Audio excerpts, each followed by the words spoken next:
Hi, folks. Welcome to Radio FM 88 Australia. And today, all the way from the United States on the West Coast in Sacramento, California, we've got Chris Cade, who's been invited by our good friend Julia to be on tonight's show. So I'm saying tonight, in fact, it's actually in the afternoon here in Australia, just purely for the fact of the time zone difference. So without further ado, let's get straight to the chase, and Julia will bring Chris and the reason why we've invited Chris. Thank you very much. Yes, hello, welcome everyone to Dreaming the New Dream. Delighted to have Chris Cade joining us today. Chris Cade leads an empowerment movement and began his journey in 2006 from Silicon Valley, from being married and from having done lots of other things, and went on this marvelous journey, which part of it was bringing this book, The Course in Miracles, in an easily digestible form to lots of people's emails in 150 countries around the world. So welcome, Chris. Thank you for having me, Julia and Jeff. I am looking forward to the conversation and serving everyone who's listening and watching today. That's great. And you have your T-shirt saying blessed. Yes. You do that intentionally to sort of remind you of how blessed you are. Tell us about it. What were the biggest blessings for you? Yes. Well, for me, I found that if I'd go to spiritual retreats and workshops, back a couple weeks later, I kind of start forgetting what I had learned and going back into my old habits and patterns. So I wanted things in my life to remind me. So I made mugs and hats and shirts and things like that. So I've got a whole wardrobe of different shirts with different sayings that, I just kind of land into whatever I really want to hold on to embody, to manifest and create. And so tonight, I really wanted to step into the state of feeling blessed, of offering blessings, of really being the blessing for everyone listening, and hope that whatever truth comes through us, resonates. That's gorgeous, Chris, because you know what? I just opened this book at random before we started, and I just came to this page 85. Interesting, and I'll read it out for you, Jeff, as well, and the listeners. The ego cannot oppose the laws of God any more than you can, but it can interpret them according to what it wants, just as you can. That's why the question, what do you want to be blessed, must be answered. You're answering it every minute and every second and each moment of decision is a judgment that is anything but ineffectual. So there you go. Thank you for the blessing and You're the welcome. affirmation and the reminder. Yeah, what a beautiful synchronicity there, although nothing is sent to us by accident, so nor is anyone. Absolutely. So tell us a bit about your journey from sort of software engineer and, what I was calling plain vanilla. Yeah. So, so I was in the corporate world working for Hitachi, and I was married, had a kid on the way, really just kind of the white picket fence, perfect life, 6-figure income, had a Silicon Valley condo, you name it. I had the ego's idea of the perfect life. And so anyway, as relationship challenges would come up, although I was a good heart-centered person, I wasn't really self-aware at all and interested in personal growth. So relationship challenges would come up. I would listen for a couple hours, pick up the rug, sweep the issues under, drop the rug, pretend like it never happened. And going through this for some number of months, eventually my wife at the time said, either get a spiritual path or get a divorce lawyer. I didn't want either one, to be honest. My ego was furious. I felt not just between a rock and a hard place. I mean, I felt like she was threatening to take away everything that I valued. But reluctantly, I went to the store, looked at the book section, looked at spirituality books, and found one that I thought, okay, well, random book, random page, open it up, and it says, spirituality, what's in it for me? This whole book is answering my niece's question. Why should I care about spirituality? So I read the book, loved it, started then reading more books. As you mentioned, I eventually went to the Monroe Institute and did their Gateway Voyage program. Later on became a student of the Diamond Approach, of A Course in Miracles, and that started me down the path of spirituality at a very fast rate, because I realized that I was really liking who I was becoming. So the ego, of course, was loving the whole process, and that's what it tends to do, right? Is first we have it attached to the worldly view, and then we find the spiritual perspective, and then we attach the ego to that. And we go, well, I'm a great meditator, or I'm a great spiritual student, or whatever it happens to be. And so, yeah, that's exactly what happened to me. I was loving the spiritual path because it was changing me and empowering me. And over time, I started to realize that the path that I was on was deeper than that, that it wasn't just about feeling happier or more joyful or living a better dream. It was really about becoming more present, becoming more here and now. And so that was the journey that I took from the Silicon Valley 6-figure income, married with a kid, to the spiritual path and becoming an entrepreneur. And I let my employer know in 2009 that I would be leaving. If they wanted to lay me off, that would be fine. Just don't make it someone else if they had to. And so they did. They gave me the choice of a promotion, which I turned down. And then, they said, okay, well, then we're going to go ahead and lay you off instead. So that was the journey. Really interesting. Yeah, thank you for sharing. I'm quite interested in what you're saying about, the learning to be present, because, before all of that, you actually were a champion in Taekwondo. So I would expect you'd actually be very good at being in the present, like completely 360-degree focused. One would think. Yeah, one would think. And I would say that perhaps martial arts and competition were the one place where I really was present and in my body, because there's not really any other place you can be.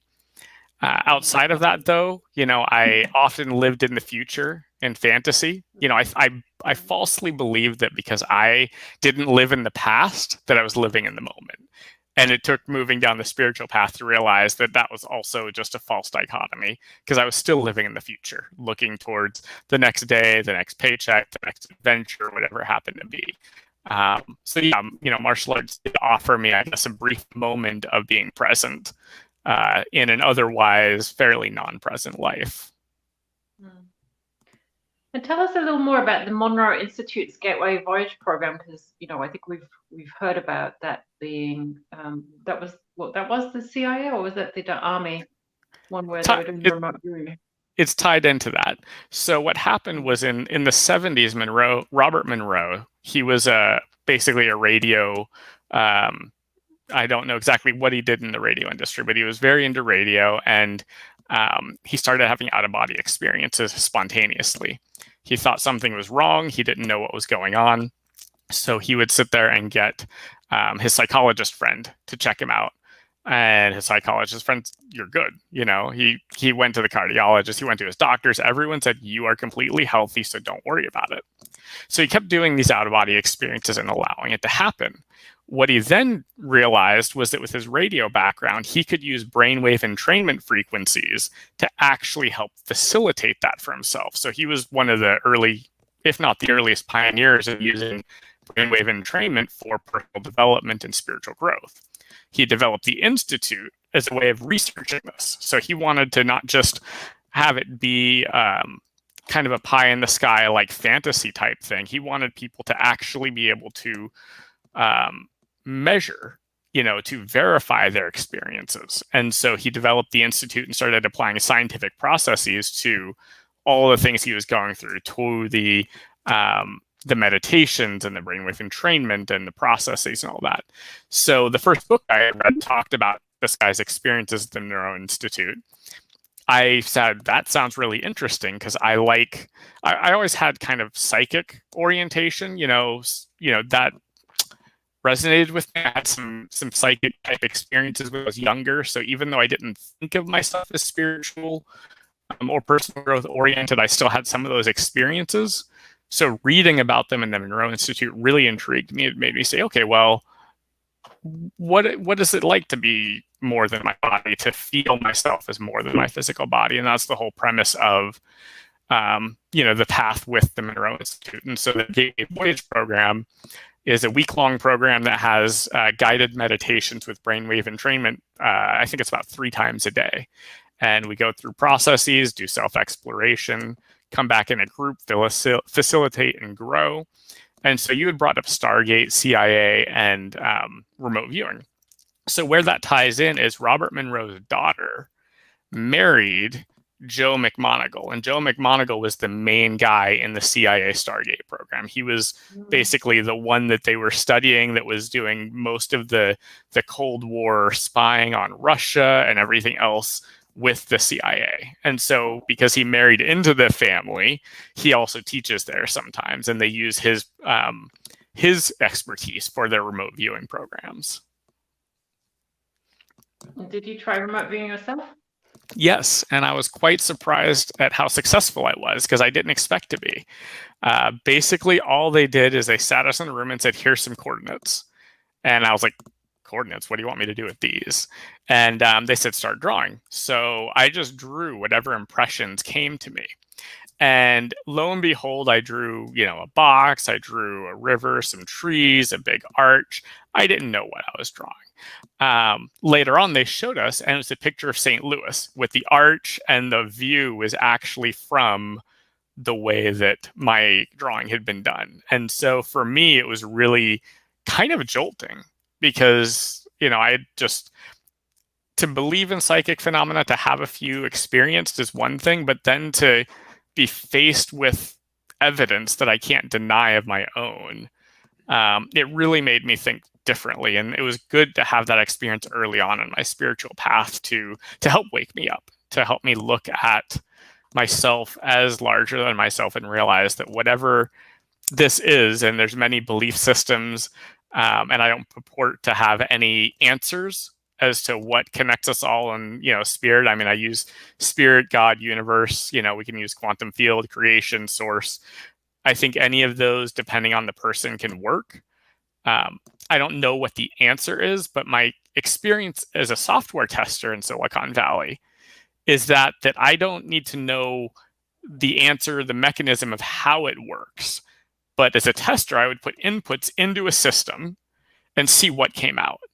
And what became clear to me over time is if I put in the inputs of intention, of manifestation, of creation, of presence, of commitment to the spiritual path, then what came out on the other end was a life that was more peaceful, that was more connected, more service-oriented, felt more authentic.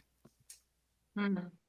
And, almost easy. I mean, imagine getting that the first time. I mean, certainly in the movie, they didn't make it look like it was that easy at all. But I do remember when What the Bleep was really big, and, Ramsar, and I went to one of the conferences, and they did these exercises where, you're with a group of strangers you've never met, and all of a sudden you're supposed to be practicing telepathy. And, you're looking at each other, you're sort of trying to pick up the brainwaves, and then you're supposed to draw something, and it might be a triangle or a circular shape.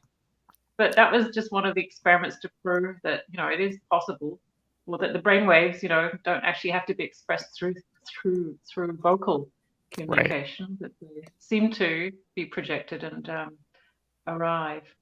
Yeah, telepathy was one of the earliest experiences I had. I remember being maybe 18, 19 years old at the most. I was visiting a friend at college, and my friend's roommate and I just connected, and we were having great conversation, stayed up really late at night. And I remember this moment where she was telling me about her she basically mentioned that she had a safe space, and then she went on. And when she said she had a safe space, I had a vision of it. And I can still see that vision now. It's, trees, there's a river, there's a hammock, it's just a beautiful scenery. And I started describing that to her, and then she didn't say anything. I was like, okay, am I just I was feeling kind of weird at that moment, out of my element, feeling like maybe I'd made a fool out of myself in front of this, new person that I was kind of starting to crush on a little bit.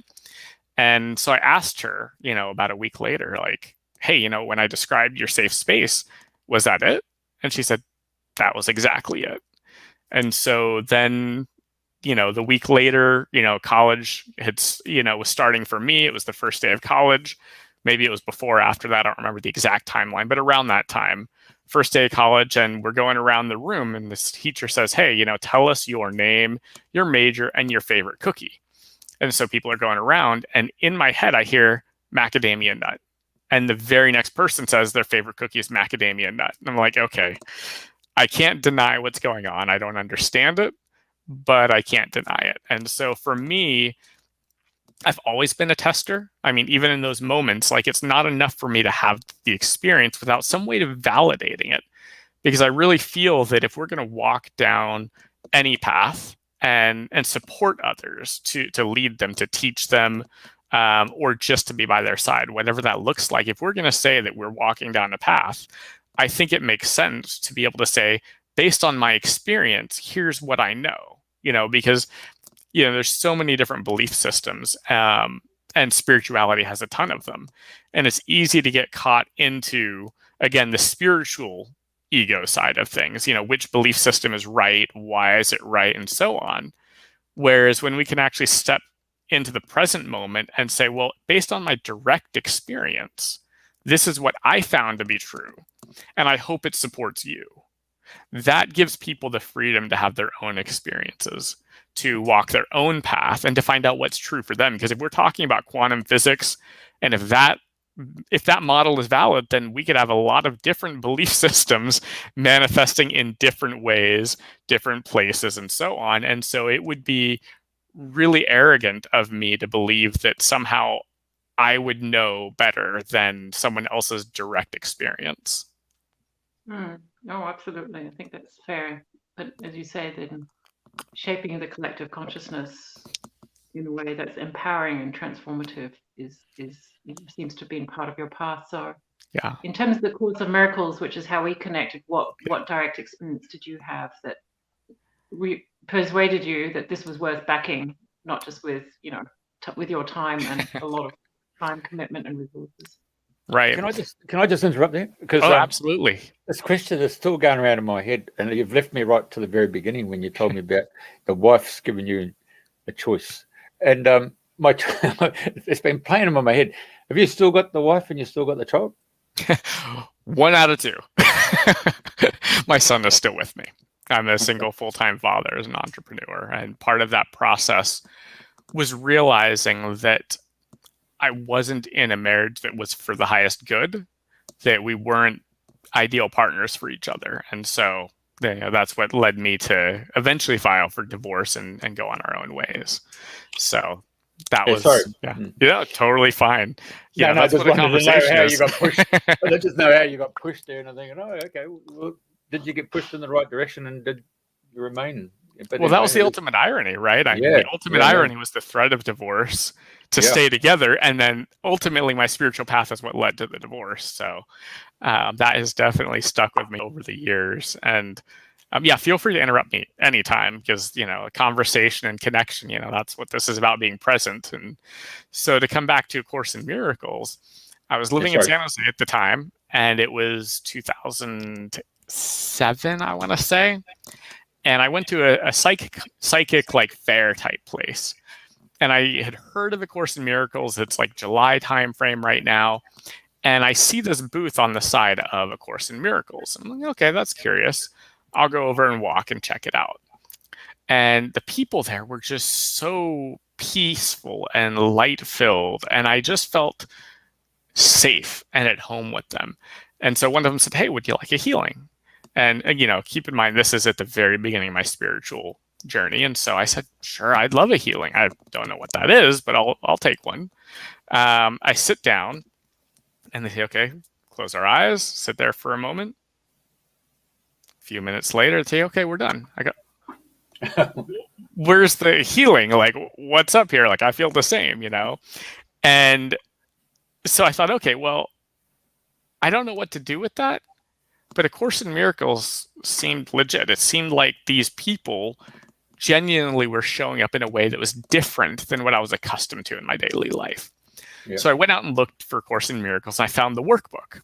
It's like, wow, that's cool. The workbook, lesson 1, January 1st. It's like, that doesn't work. This is July. Like I was really taken back by the lack of systems in the world that would really support someone on A Course in Miracles. This is back in 2007, like I said. And so I thought about, well, what would I make for myself? I would make a system where I could take lesson 1 on any day that I start and do it for 365 days after that.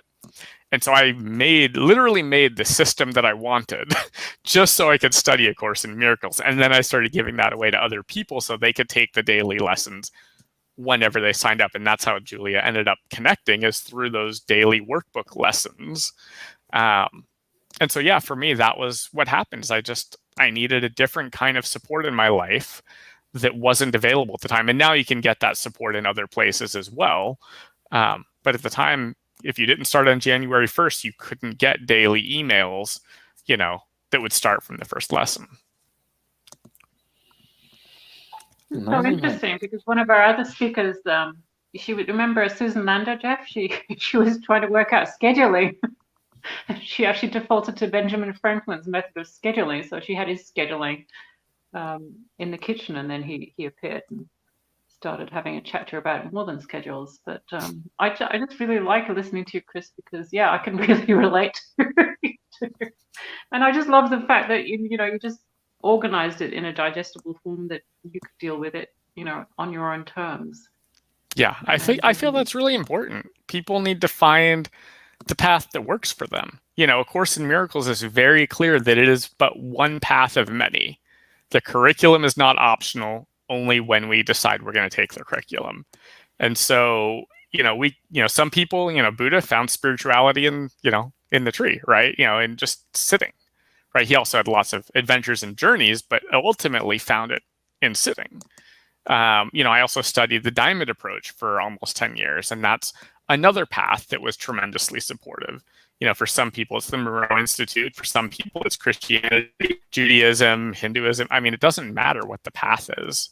Ultimately, if it is one that is bringing you to the present moment in communion with yourself and communion with, God, Spirit, Universe, Allah, whatever resonates with you, then that path is leading you towards the truth. And it doesn't really matter what the words are. So for A Course in Miracles, I found that the weighty tome, the weighty blue tome, as they say, the text part of it was a lot harder to digest. But the workbook lessons, I realized, one email a day, that's manageable. And what miracles did you manifest on the way? That's a big question. It is. $1 million prize question. Yes, it is. It's interesting because there have been little miracles and big ones. In A Course in Miracles, the ultimate miracle is to be present, right? That is the ultimate healing, the ultimate miracle, because when we are present, we are free of ego. We are free of everything that inhibits us from being authentic. However that would be, that we would show up in the moment. So those miracles, I experience regularly with increasing frequency, and still it's, a work in progress. Even though I speak about presence, that's very much because that's the path I'm on to work towards, not because I live in that space all the time, every day. And although that would be quite an adventure, and I'm curious what that might look like. As for more concrete miracles, as I'm sure people are sort of attaching to and wanting to hear about, there's two that come to mind. One of them is back in 2010, I had been really feeling compelled to swim with wild dolphins, and I didn't know why. Previous to that, I didn't have like a major dolphin love. I liked them, but I didn't love them, And so end of 2009, I started really feeling called. And so I put out the intention out there that I wanted to go on a wild dolphin swim retreat. And so what came up was I was becoming an entrepreneur at the time. I did a big product launch, and an opportunity to swim with wild dolphins came up that was right at the tail end of my launch. And I thought, okay, I want to, it's not the right timing, so I let it go. Well, at this time, I had left the corporate world. I left the corporate world. My funds were starting to dwindle. They were tight. And so then early 2010, I get an email from the Monroe Institute saying that 2 of their facilitators would be doing a wild dolphin swim retreat. And instantly I was like, that's a yes. I'm supposed to be there. Absolutely. I don't know how I'm going to pay for this at all. No clue. But I said, this is going to go fast. So I just put my deposit in immediately and said, I'll figure the rest out later. I don't know how.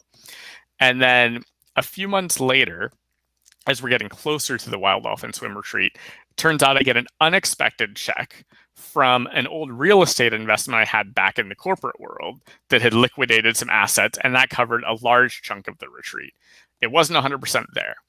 Then I was on the retreat. I had just, like, not quite on the retreat. I was flying there. I landed in Florida, and I just sent an email to my my brand new bookkeeper. I just hired her within like a month or two, and I said, "Hey, this experience I'm having, I think like some of it might be tax deductible. I don't know what, And she's like, "Your job is personal and spiritual growth to serve others. So anything that is personal growth oriented for you, any workshops, retreats, anything, is tax deductible. So your whole trip is tax deductible."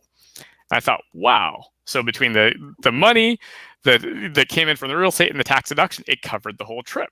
And I was just like, it really showed me that there is an opportunity here to follow our heart, to be present, right? I didn't know why I had this wish to swim with dolphins, but I was present with what was real in me. And so then I went ahead and just kept following one step at a time and seeing how it manifested. And that was how it manifested. The other miracle, unfortunately, I am not at legal liberty to discuss, which is sort of strange to say. It's the biggest miracle of my life, and it involved many miracles along the way. Someday there may be a book and or movie about it. But as for now, all I can say is that it's even now I can feel how powerful it was and how much it touched me. And when the time comes that I can speak about it, like I said, it'll probably become definitely a book and possibly a movie, because it's something that other people will need to hear and support them when that opportunity is available. So I wish I could say more, but it's very rich in me, very emotional, very impactful. So I look forward to when that is able to be on a larger, stage. Cocoon 3, is it? Cocoon 3. Well, I didn't quite follow you. Cocoon, there's 1, 2, and then you're obviously going to be 3, yeah? Right. That was quite surreal down that part of the world in Florida, Key West. Real strong connection there, wasn't it? Anyway, when I hold you to it, let's move on.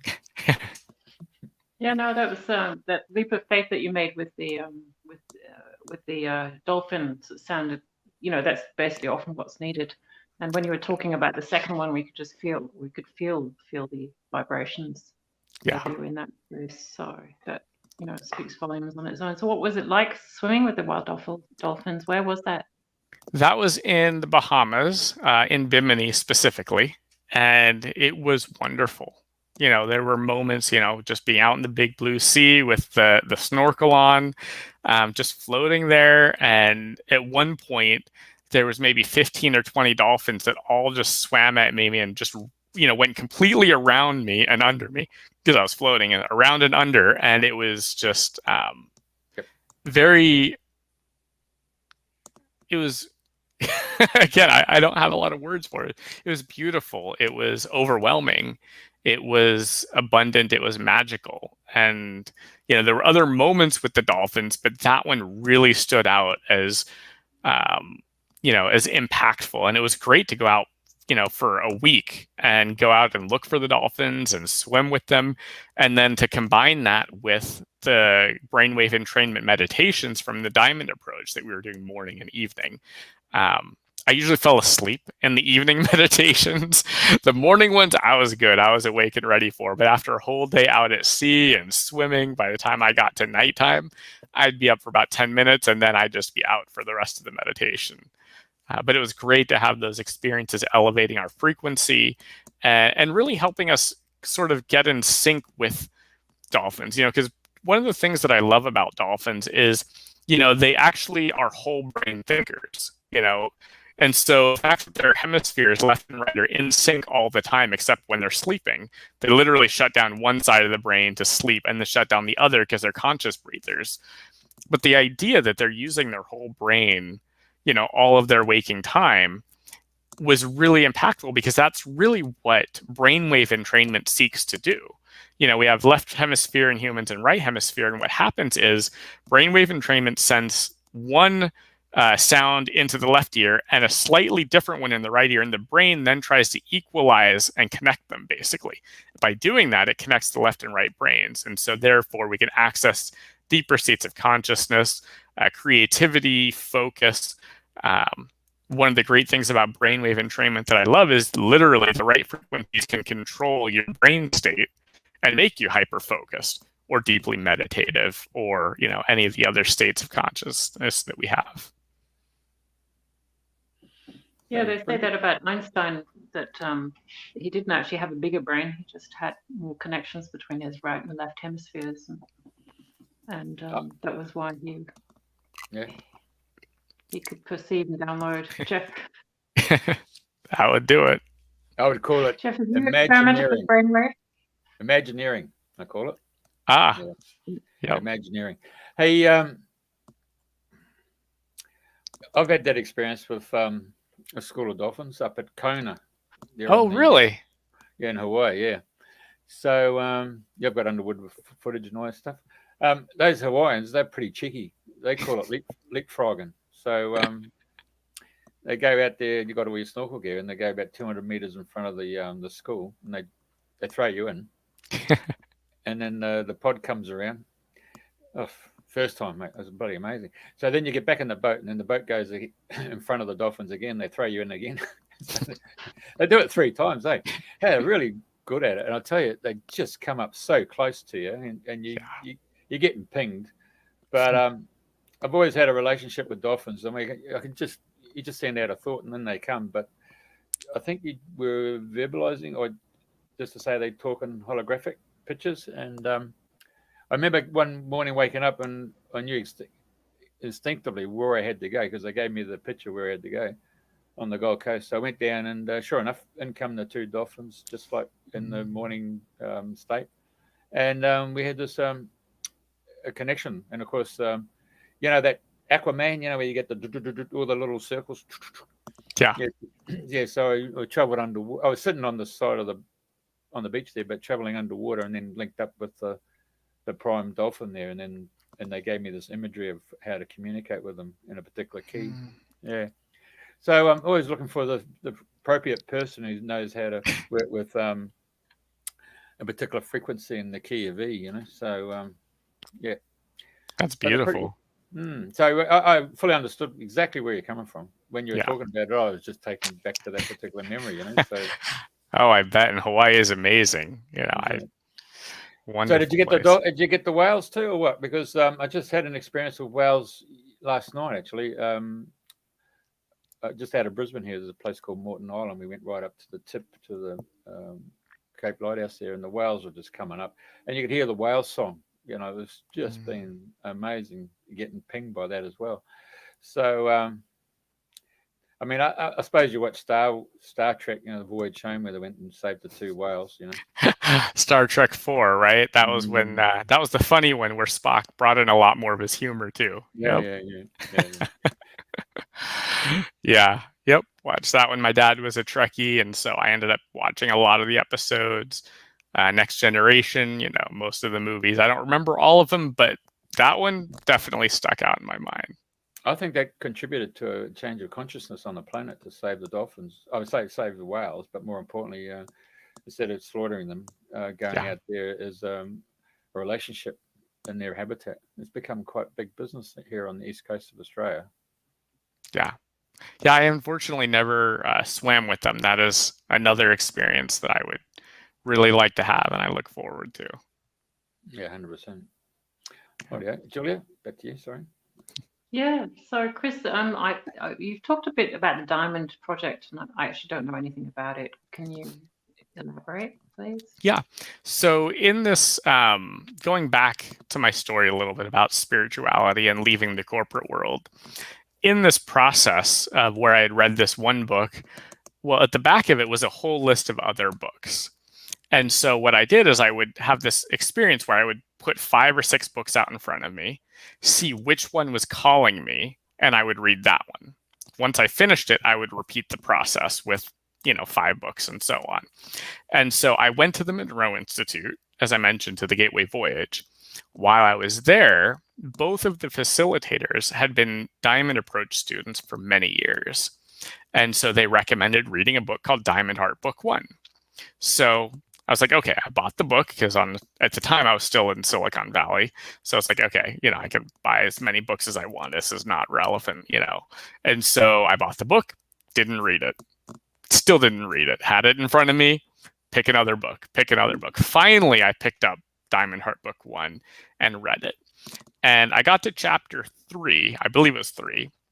I don't remember the number exactly, but 3 is one of my favorite numbers, so we'll call it chapter 3 for now. And it was the chapter on truth.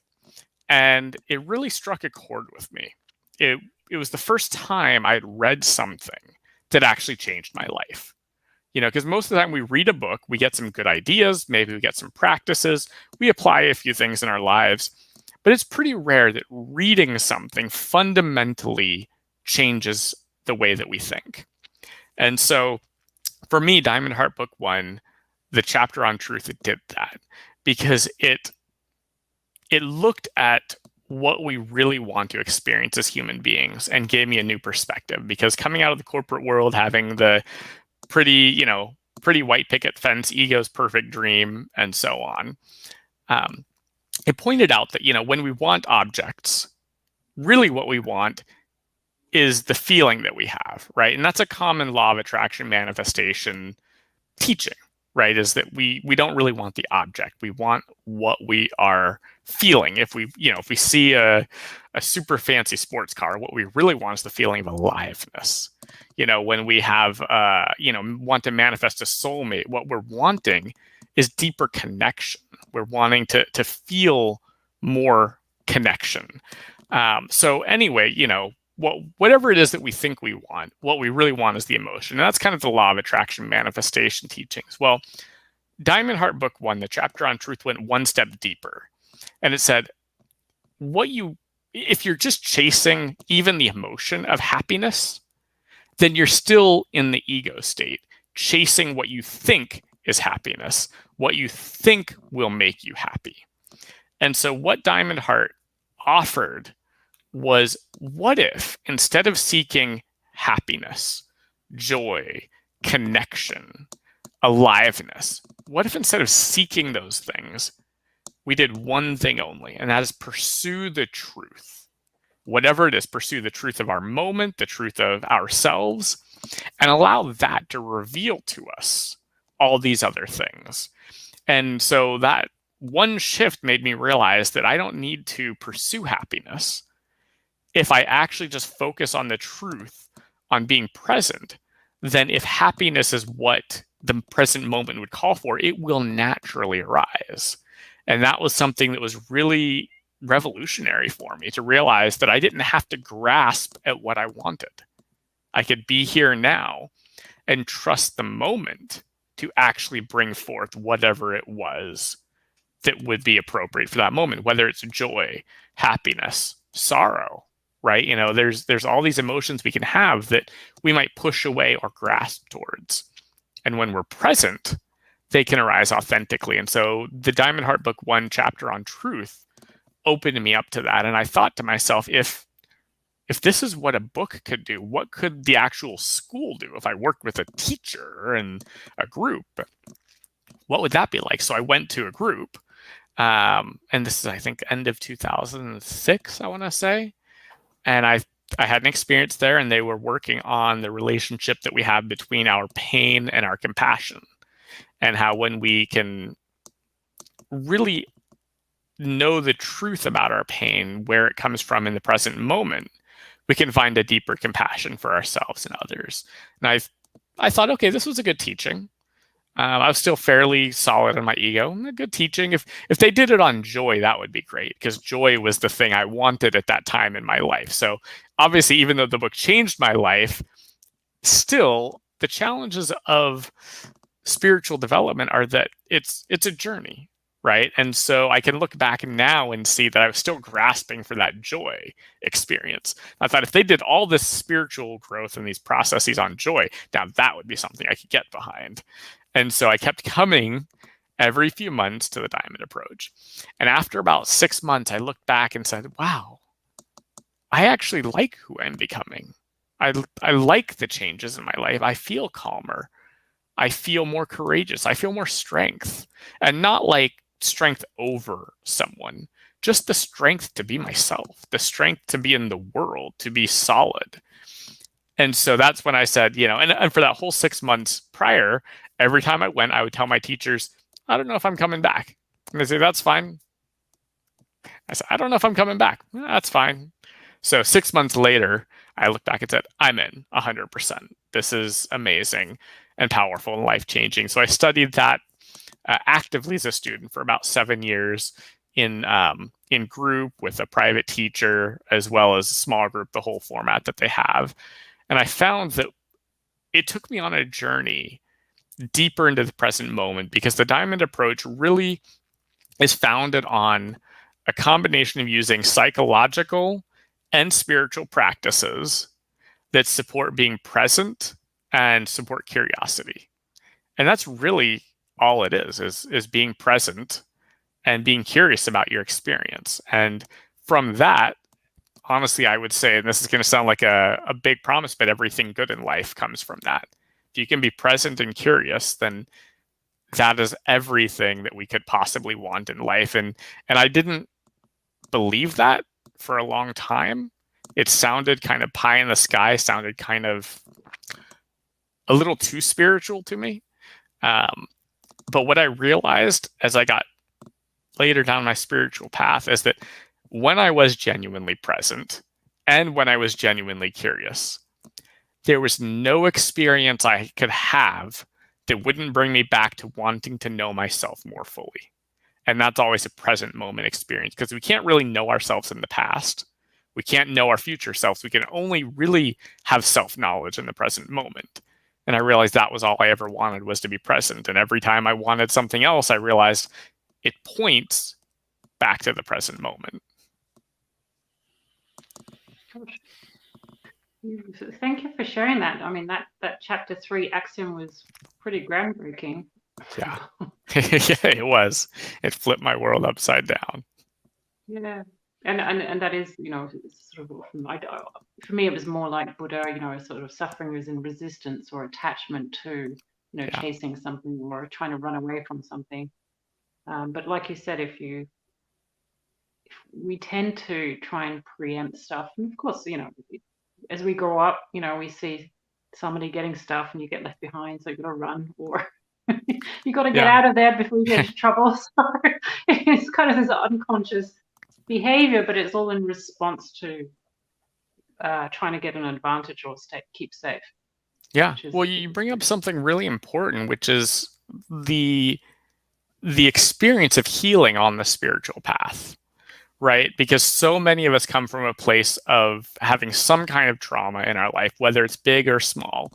With 50% of marriages ending in divorce, that's half of the world, half of, kids experiencing, some kind of trauma. And that's not including all of the, war, domestic violence, poverty. I mean, all kinds of traumas that we have in life that build up in us. So what drives a lot of people to a spiritual path is the desire to heal. They want to let go of the pain. And so it's a very noble and earnest endeavor to want to get rid of our pain. But that is no less egocentric than any other desire to have, the faster car, the better relationship, more money. And so one of the things I found, especially in the Diamond Approach, was that healing can happen spontaneously. It can happen in the moment. So often we, on the spiritual path, feel that we have to do some sort of healing process to get somewhere, to let go of an experience. And it's still, even though it's in earnest, it's still an ego-driven process. If I do this thing, I will get this outcome which my ego desires. And what I found in my own spiritual journey is that people who keep doing that often are re-traumatizing themselves. They keep reliving the painful past, hoping that if they go through it enough times, they'll be able to let go of it. And it turns out that there is a much faster and more effective way to actually heal, which is to be in the present moment. Going back to the healing that I talked about with the Course in Miracles with the people there, the healing, literally to be in the present moment, is what offers us the healing, because then we are not in the future and we're not in the past. The past does not live in us in the present moment. But here's the interesting thing. If in the present moment that painful past is coming up, then that is in the present moment, and it's an opportunity to let go of it. And when I say let go, I'm not talking about something we actively have to do. What I mean is if we are present, if we are sensing our hands, our feet, our bodies, if we are present in our body, then when the painful experience comes up, what happens is our body being present has a container by which it can actually allow it to be released. One of the biggest mistakes people make when they're healing is they stay just in their head. It's a mental process. Think, think, think, think, think. If I think the right things, if I go through the right techniques, I can let it go. But it turns out when we're only in our head, we don't actually let go of the past, because so much of our trauma is actually neurological, it's physiological, it's in our bodies. So the ability to be present with it while it moves through us ultimately is what allows us to heal. And there's a whole body of work called somatic experiencing that uses that model very deeply. And so, that's professional. And for anyone who really is experiencing trauma, I would recommend somatic experiencing. However, for those who are just wanting to know, how do I heal, some of these things that are coming up, be in the present moment and then be curious about the present moment. And you can ask yourself a question like, what do I most need to know about this experience? Then you land in your body and see what comes up in the present moment. And so that's a way in which the present moment can actually allow us to find peace and solace where we may have previously found only further pain. So for a mere male, it's me. I'm speaking on behalf of all the Australian males here. We basically don't get into our emotional body. I mean, we've been taught, big boys don't cry, and then you're playing sports, and you're playing group sports, and you don't give anything away. So it's a mental application. Then boy meets girl, and the girl starts talking, and you're thinking, oh my God, when's she going to shut up? And she just wants to talk, and then as she talks, she sees the picture in her mind, so she relates. And so we then want to be the knight in shining armor to go in there and, okay, we'll sort this out. But essentially, it's taken me decades to learn when the woman's talking, just listen, because she's not really actually asking you for the answer, because she's really going through that process. Yeah. And you got to step out of your suit of armor, and you got to remove your castle, and you got to remove your moat, and you got to remove your drawbridge to become who you truly are as a male, which is be open and communicate and talk about what the woman's doing. The woman's really showing you the path, but we haven't been awake to that particular path that they've been showing us. I mean, the next question, of course, is once that emotion starts hitting us mere males, it's it's a tsunami, and it's a tidal wave coming through, and it's one of the hardest things that I've had to learn in my life is why have I done this to myself, and why am I allowing this emotion wave come through my body? So I'm interested to hear what you say about living in the present. I mean, when you get this tsunami wave of emotions coming through, and you're getting tears coming out of your eyes, and you think, oh my God, what's going on here? I mean, what's your process then? My process is land in the body fully, because there's something very powerful, and it's easier said than done. So one of the first things you need to take your hands and, put them on something, feel those sensations, have your feet planted on the ground, feel the impact of your foot on the ground. If you need to, slide a little bit to notice the friction. Okay. But here's the thing is when we are landed in our bodies, all these emotions have a grounding by which they can be dispersed. Okay. What happens so often, and I had the whole same thing as you talked about, big boys don't cry, suck it up, keep going on, move on.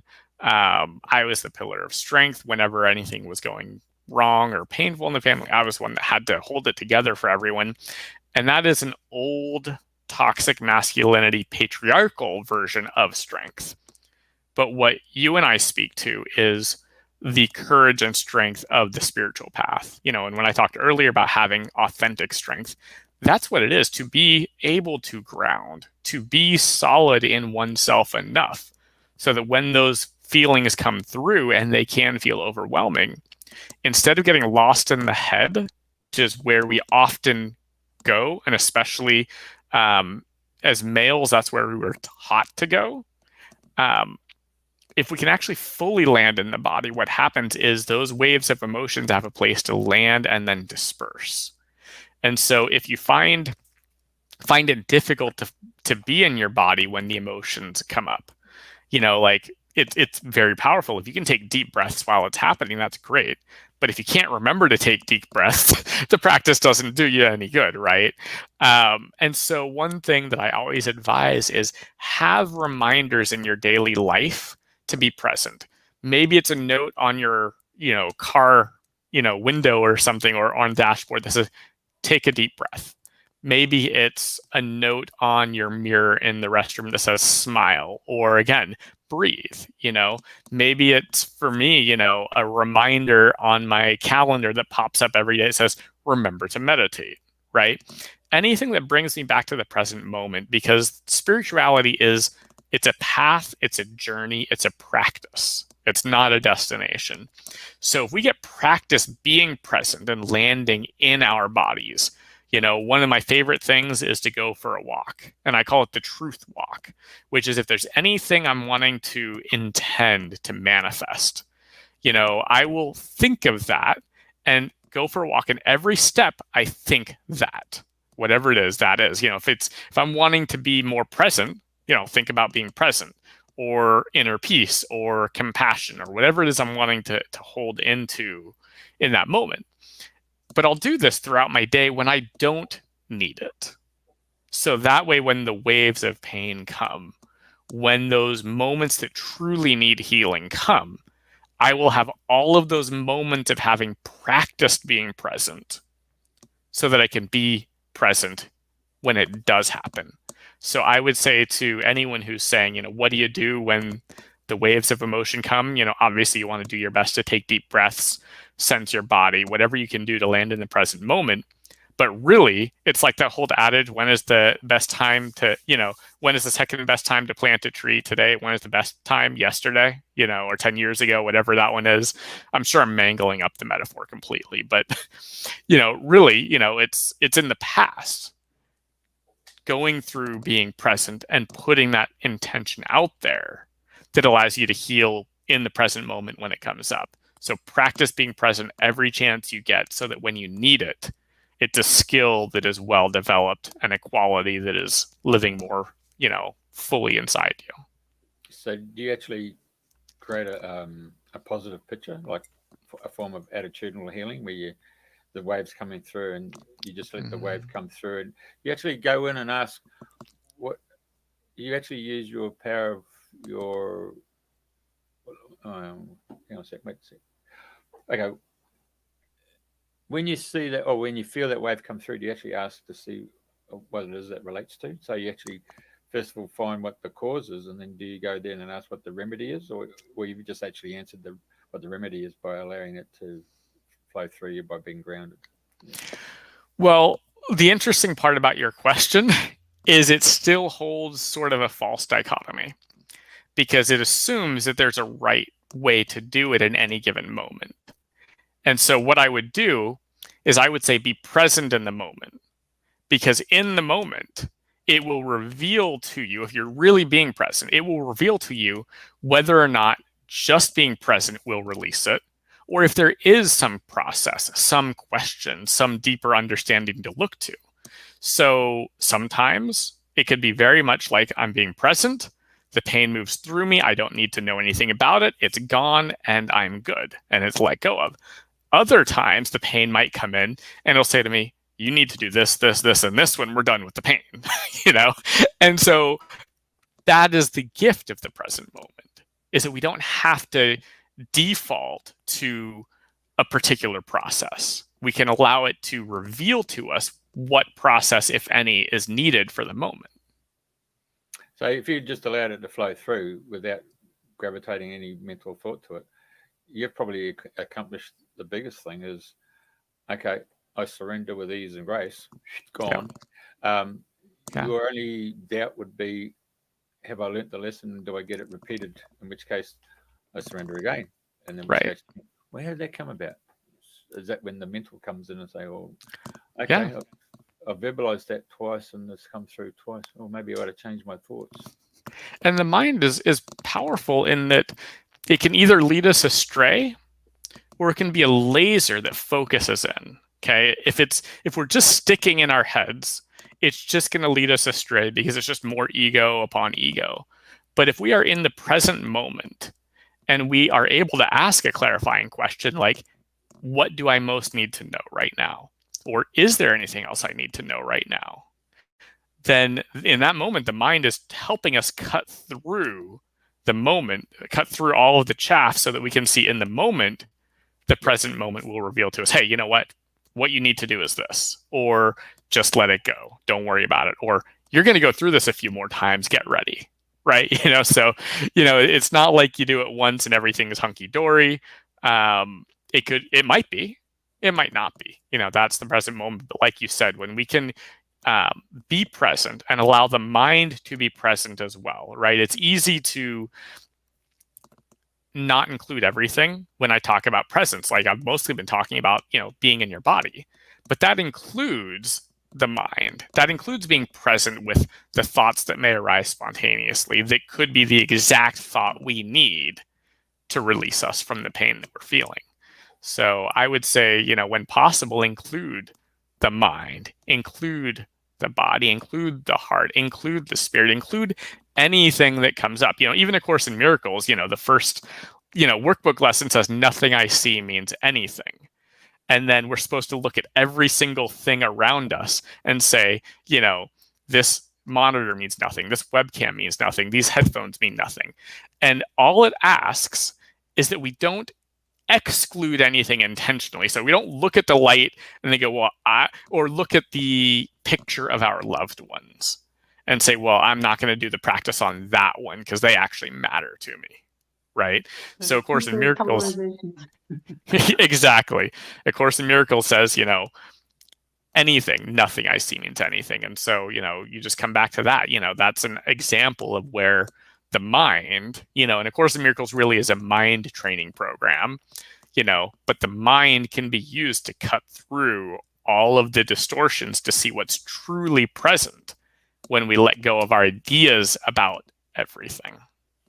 I know in the corporate world, and Julia's really heavily involved in the corporate world, when we were constructing faxes or telexes or faxes, whatever you call them. I remember those, yes. So we could actually say emails as well. Well, if there was something that that needed to be said, it was written down, but we were always told, sleep on it, come back to it in the morning, and then review it. And it was like when you went home and you went to bed that night, somehow or another, you went through another process. It seems like a sifting and looking for the gold nuggets. And then when you came back to reread that original draft, you were so pleased that you never sent it because it was constructed. The words that you had were quite venomous, and they produced a picture that anyone receiving that would be mentally picking that thought up. So yeah, we learned how to transmute that and looking for a positive picture that when you're addressing someone. Yeah, that's powerful and important. One of my relationships and energetics teachers talks about, it's so easy to see people and judge them by their biggest mistakes. But if we want to bring out the best in people and bring out the best in our world, then we need to look at people through the lens of their greatest accomplishments. And similarly, if we're going to be sending messages, if we're going to be putting words out into the world, especially physically manifested words, then doing that with the intention of goodness, positivity, connection, authenticity, to intend well carries a lot more. And if a little bit of a break, waiting till the next morning accomplishes that, then that's gold. Julie. Yeah, that takes us into what you're all about, or we've titled it "Manifesting Miracles." Thank you, Chris, for just sharing. What you've been, what you've obviously trained in, and sharing the being present at all three different levels, being open to what the universe is presenting, knowing that there's no right or wrong process, but just being in the moment, you can heal just like that. Yeah. And so if people want to get in touch with you, I mean, do you counsel? I mean, it sounds like you'd be a great mentor or coach. What for the audience, present and future, just talk about that for a few moments. Yeah, I actually don't do any coaching one-on-one. Everything I do is through emails, videos, blog posts, sharing things on social media. That's where I've thrived. I've done coaching in the past and group coaching, and I found that what I want to do is, or what I feel called to do, I guess is more true, is to serve in a larger way with ways that I can reach a lot of people at once. Like, for example, the Course in Miracles, giving away the lessons one per day for a year. If I were to teach one lesson a day a year, that would take me 365 days. If I set it all up into a system that does it on its own automatically, then any number of people can be served, and it no longer requires my direct attention.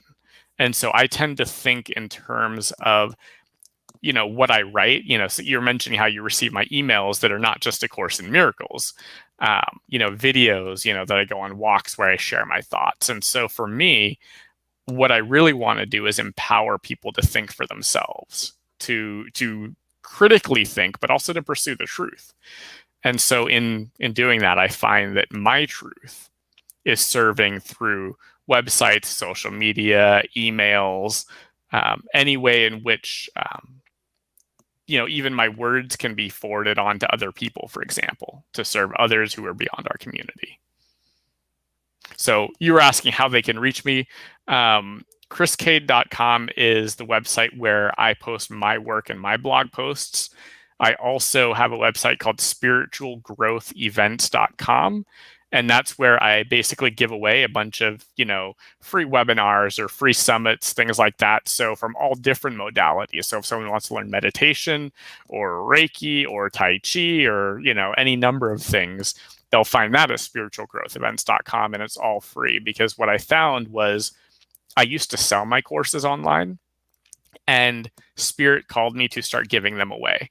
So I stopped selling what I had created, started giving it away, and now have made the conscious choice that, with the exception of some of the things I sell from the Miracle Store, like this shirt and coffee mugs and things that have an actual hard cost, if it doesn't have a hard cost, I just give it away for free, because that's just what Spirit in the present moment told me to do. So I trusted that guidance.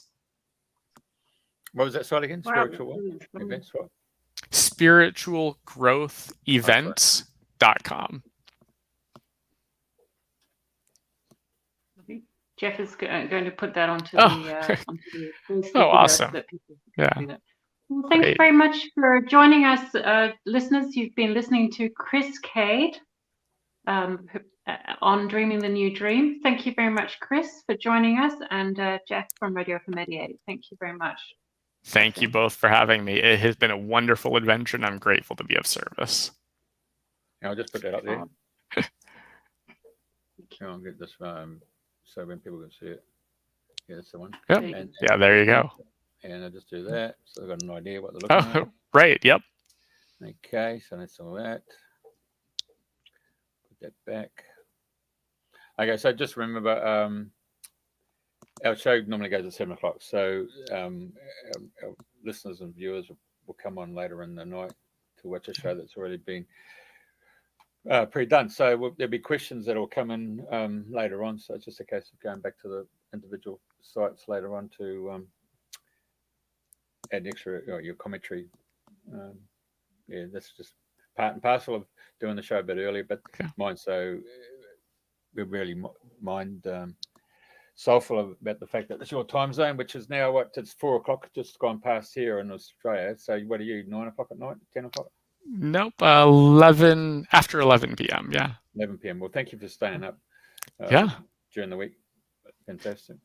Yeah, you bet. I'm glad that we could make the time work, and I'm just grateful to serve your audience. And when the show is live on Facebook, Julia, just send me the link and I'll share it on my Facebook page as well. I know the event was on my page, but I can also just share it. Yeah, we'll do that. Thank you very much. It's been a great blessing, Chris. Thank you very much, everyone that's joined us. Have a wonderful afternoon.